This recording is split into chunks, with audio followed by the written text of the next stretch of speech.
I will be talking about shaping the education with systemic functional linguistics and how it transforms the educational landscapes in Ukraine.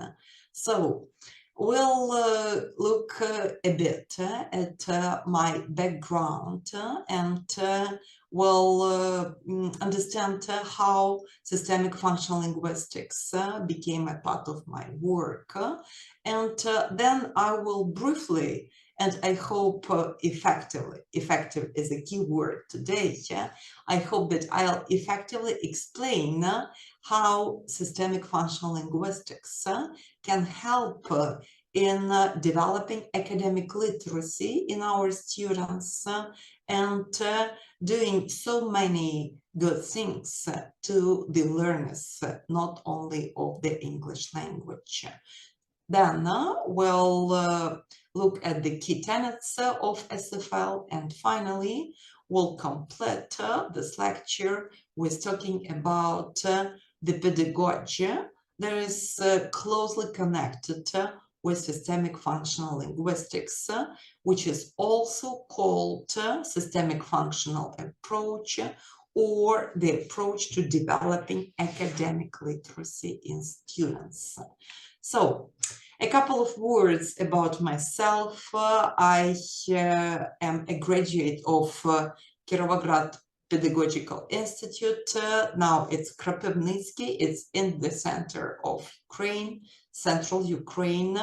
I joined TESOL-Ukraine around 2000, and this is one of my greatest commitments up to now, because this is my volunteer work and this is a great platform for sharing ideas. I was a Fulbright scholar in Hawaii Pacific University, and after we came back from the States, I say we because I was there with my family, I decided to start the private language school, which is called Educational Center Interclass. And since this year, in 2023, we greatly enlarged the scope of our programs, and we also started the bilingual education primary school, which is called Interclass School as well. You know that if you live in Ukraine and if you teach in Ukraine, you face lots of difficulties connected with making your teaching of a language, I mean a foreign language, effective. We usually use lots of different techniques and methods. And when I started my schools, I started developing also an effective way of teaching. And with years, this way of teaching turned into what with my colleague we call projective recursive technology. And that is that is also became the topic for my research. So what is projective recursive technology about? It is about pictograms for parts of speech. You see that different parts of speech have different pictograms. Adjectives are in diamonds. People are in, you will see people later, they are in ovals, and so on and so forth. We also use color coding, and the vocabulary is categorized, and the sentences are structured. It helps kids. I am talking about Ukrainian kids only, because Ukrainian has a system, a language system, which is different, which is very much different from the system of the English language. So projective recursive technology helps Ukrainian kids to develop accuracy in the English language. They help our kids to understand the language system, and they also help to develop language awareness, which of course helps when our students start going to universities, they enter different universities abroad, or they use English for their jobs. After we have learned the vocabulary in categories and we have developed the sentence structure and kids are well aware of it, we usually connect different topics. You see that here we connect people who play sports, kinds of sports, reasons for doing it, and what skills any sport can develop, and even personality traits and opinions. And on the basis of it, we develop thinking skills as well. So we combine topics and different parts of the topics to develop thinking skills. So that was my background until, luckily, I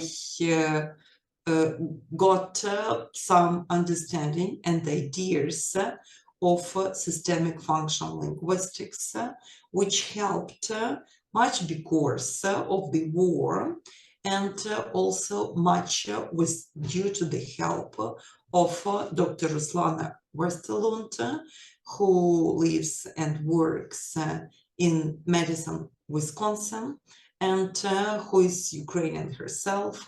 She's the great supporter of Ukraine, and she's the person who is really interested in transforming Ukrainian system of education to a more effective system. So with the help of Dr. Westerlund, we introduced some she actually introduced some very important points of functional linguistics. And all these points, they added the important touches, the very important elements to what I have done before, because before we could teach words very well, we could teach sentence structure, we could teach different topics and how to combine them. But still, some very important elements were missing. And today I'm going to talk about these elements, and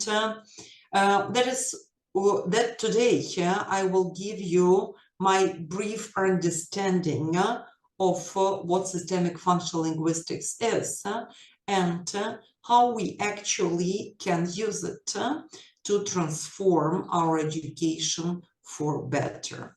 So here you probably had enough time to read the slide. It explains the difference between traditional and functional views of language, and the functional view of the language teaches language of the whole text. That is very important.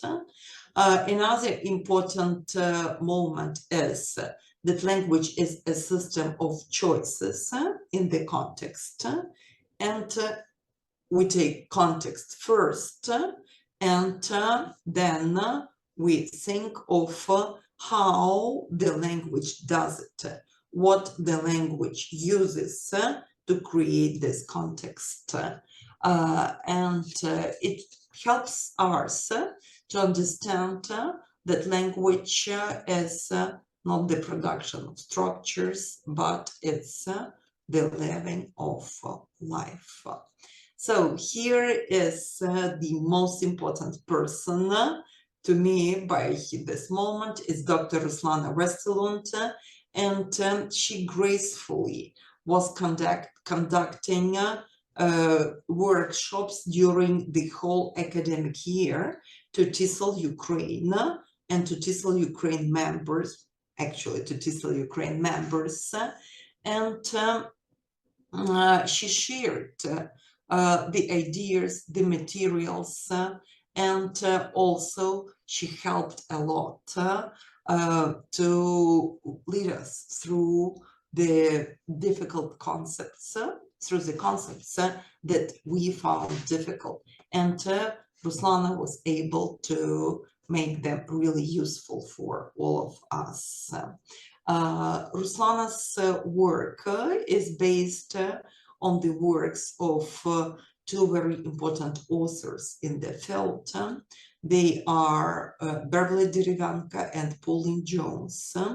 They both are based in Australia, in Wollongong University, and they very actively also now help to transform Ukrainian system of education with their advice. Again, it's not the whole system. This is just a very, very small piece of it. That is our project of bilingual education. So this was the introduction. I hope by this moment you understand my background and this my great the great importance of teaching effectively, which is not that easy when you teach a foreign language in Ukraine. So we try to develop projective recursive technology, teach with it, and later it got the support from this well-known authors in the field of systemic functional linguistics, who are now advising and helping Ukrainian colleagues. So, as I already mentioned, systemic functional linguistics views language as a system of choices. Language is a meaning-making source. Language is developed through interactions, and it is very important not only to learn grammar, but also to understand the functions of the language parts. So the important concepts in systemic functional linguistics are the genre, so then topics and fields, modes of communication, contexts, and roles and relationships. So all those three variables comprise a register. So, and that is how every text, or not even text, every language production is viewed. So at this moment, we see that systemic functional linguistics emphasizes the role of language in social contexts, and it identifies three meta-functions of language. They are ideational, interpersonal, and textual. For me, the main concepts are in the pedagogy. Like theoretical points are perfect, but the pedagogy of systemic functional linguistics is really helpful when you, as I are interested in developing academic literacy of students. I've been always interested in teaching subjects in English, in making our students successful in academic environment, and not teaching language for communication only, but also developing these academic skills. So that is why I I took SFL and especially SFL pedagogy as a very important tool for doing this. And today here we'll talk about genres, about teaching learning cycle, and I will show you how they can connect with the previous work that I've been doing together with my colleagues. So SFL defines genres as a unique set of linguistic features and discourse structures that reflect social purposes and goals. So genres are used as a way to help students develop their language skills and become more effective communicators.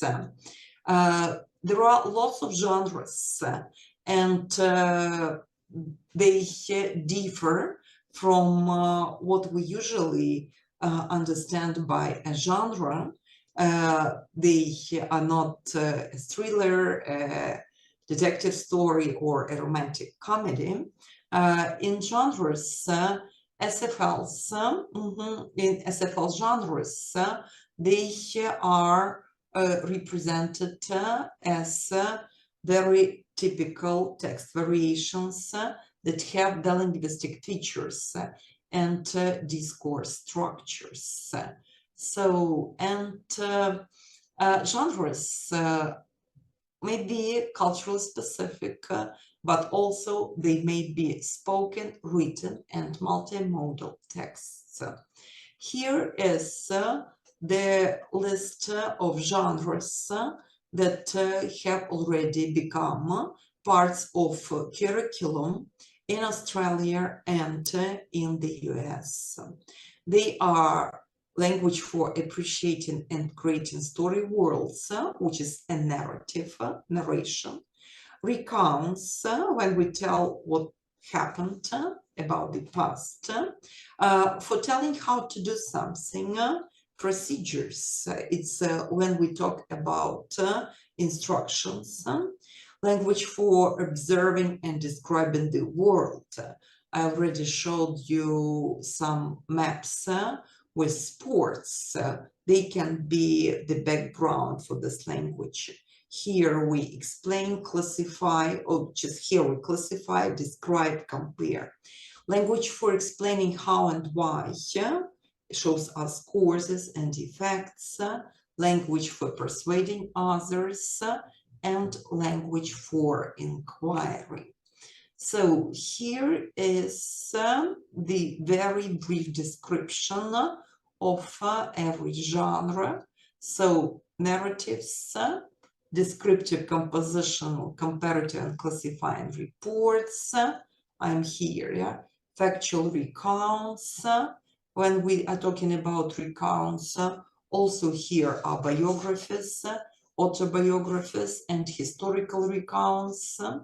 And we see that language for explaining is focused on causal explanations, cyclical, sequential, factorial, and consequential explanations. Language for inquiring helps to solve the problems. Language for persuading others usually contains persuasions of opinions to action and so on. And also there is a language of response.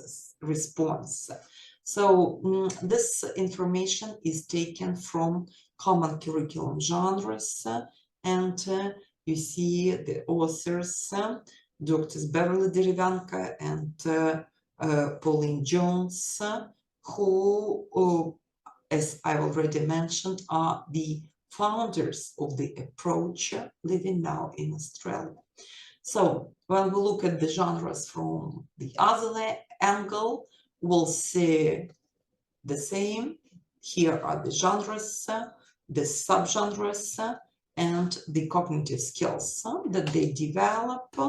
And I will take Dr. Ruslana Westerlund's example here. She presented it for TESOL-Ukraine, And it is the example of different genres examining the same topic. Here, when we talk about S-talk, we can use the explanation. So then there are some, this is the film that shows how stock revolutionized the science. So then why Ukraine's capacities provide the perfect habitats. This is the page from encyclopedia, and also we have a tale. If we look at the stock genres, we'll see that among the genres that I demonstrated are report, a descriptive and classifying report, the exposition, then system explanation, a narrative, there may be a personal recount, and an explanation as well. So again, genres help integrate speaking, listening, reading, and writing, and they contextualized the language. But as you have already understood, I was greatly interested in genres as the important part for effective teaching. And now I will try to explain how SFL genres combined with what we were doing at Interclass with projective recursive technology. So we here again, I will take the same maps connected with sports, and I will try to explain how we may use the genres and combine them with using the maps. So at step number one, we build the knowledge.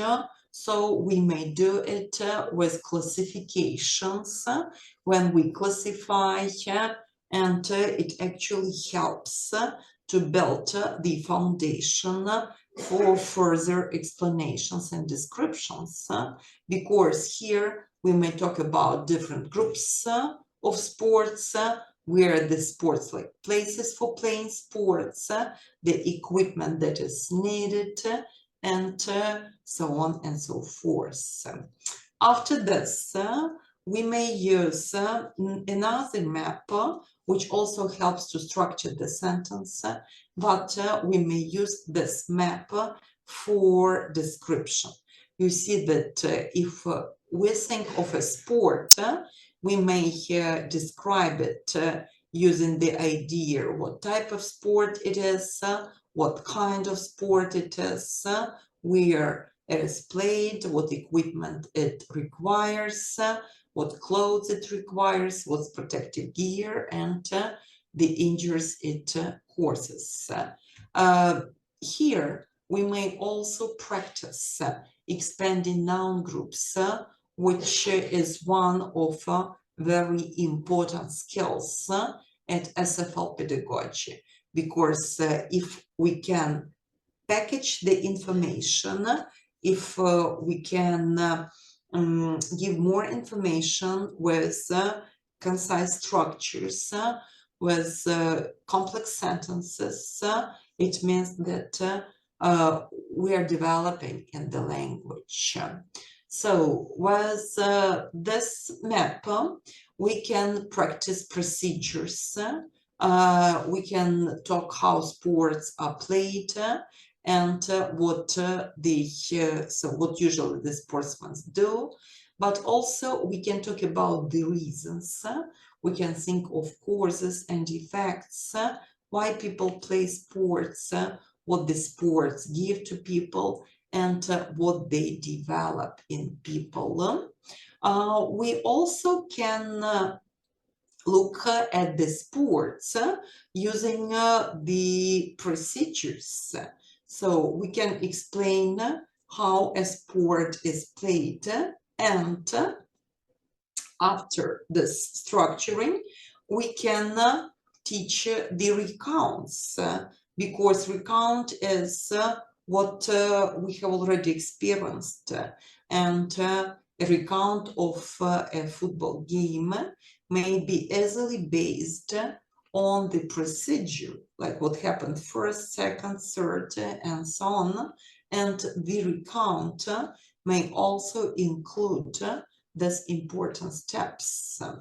When teaching about sports, we usually we can teach such genre as explanations, and use the explanations to talk about, for example, a soccer ball life cycle. And for persuasive writing, we may try to persuade why football is such a popular game, and what is so special in football that holds a special place in the hearts of millions of people worldwide. So that is number one. We can use the genres from SFL, and as in my case, we combine them with projective recursive technology, but also like we can teach them independently, and we can apply them to any part of academic context. So when we teach, then step number 2, participants, processes, and circumstances. And for this, we teach about who does what and at what circumstances. When we talk about participants, so we talk about the doer and also the object. It's a participant as well. And to describe the participants, we teach noun groups and expanded noun groups. I've already mentioned them. They are another important skill for developing academic literacy, because a noun group, an expanded noun group or expanded noun group, is also a tool for packaging the information, for putting more information into one sentence. And we do need to teach our students to do this. Here is the example of how we may teach the expanding noun group. Like we start with the noun, then we think of more words, more and more words that define this noun. Noun groups are participants. Processes are the verbs, like they show what the participants do. And usually the grammar of the processes teaches us about types of verbs, the tenses, and the modals. And verb groups can be expanded as well. So for expanding verb groups, we use adverbs, auxiliary verbs, verb complements, and phrasal verbs may be used here. Circumstances, when, why, how, and so on, may also be formed with the help of expansion. So we may use just one word or many words, again, for packaging and information. And like this is the order of adverbs. And here is how the structure of a sentence or even your knowledge about this piece of writing or any saying may be. It's about participants, it's about processes, and it's about circumstances. And I should say that it helps to teach grammar a lot, because when students are taught grammar this way, they can start with simple sentences and then expand each part of the sentence. They can expand, they can tell more about participants, learn how to tell more about processes, and learn to tell more about the circumstances. Again, like from the point of view of effective teaching, this is very, very effective for Ukrainian students, because instead of teaching, let's say, how to use present simple or how to use present continuous, we teach these functions of the parts of speech, and we combine them in very meaningful combinations. And like we talked about genres, we talk about expanding noun groups, and the third important point of SFL is teaching and learning cycle. Again, I'm talking about myself, and this is my point of view. For me, teaching and learning cycle is one of the most amazing techniques of how to work, how to plan, deliver, and evaluate effective teaching and learning. It's an ongoing process, and it involves both the teacher and the learner. So we start with setting the context, building the filter, like we build the knowledge. Again, we can build it with the help of the maps that I have already shown to you, or with the help of different sources, books, media, like we can read to our kids, they can watch something, they build the vocabulary. Then they model, we give them the model text, they deconstruct it. After it, they make a joint construction. They construct another text by using the model. And finally, they go to the independent construction. They construct the text themselves using the model. So actually, I would talk about the 4 stages. Stage 1 is when we tap into students' interests and build field knowledge.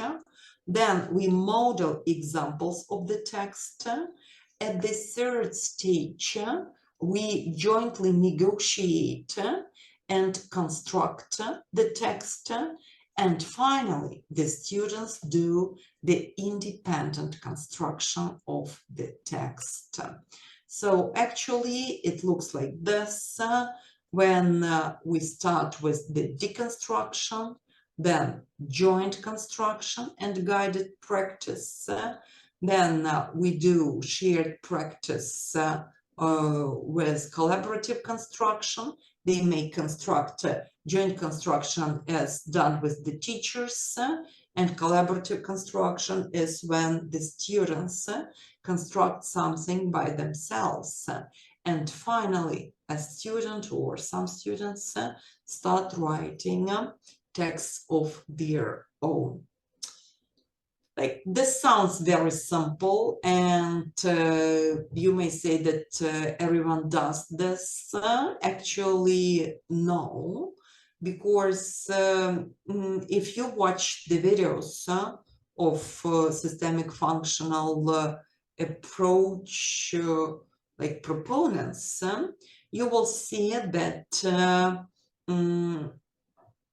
it really develops students' speaking, it develops oracy skills, it greatly develops their understanding of the text, especially it is based on participants, processes, and circumstances. So it helps to define the genre and learn more about the genre. And finally, students develop academic literacy by being able to construct something that is really structured, has a function, and also has a meaning. So we finally we come to important conclusions here. And these conclusions, they are not limited, like the conclusions, they're not limited to what I've pointed out here. So they tell us that SFL is a very important meaning-making tool that helps to understand language in social context. By using the teaching and learning cycle, we help students understand the textual metafunctions, and their language skills grow really fast. So instead of learning grammar rules, our students learn more about the language, and they actually become more effective communicators.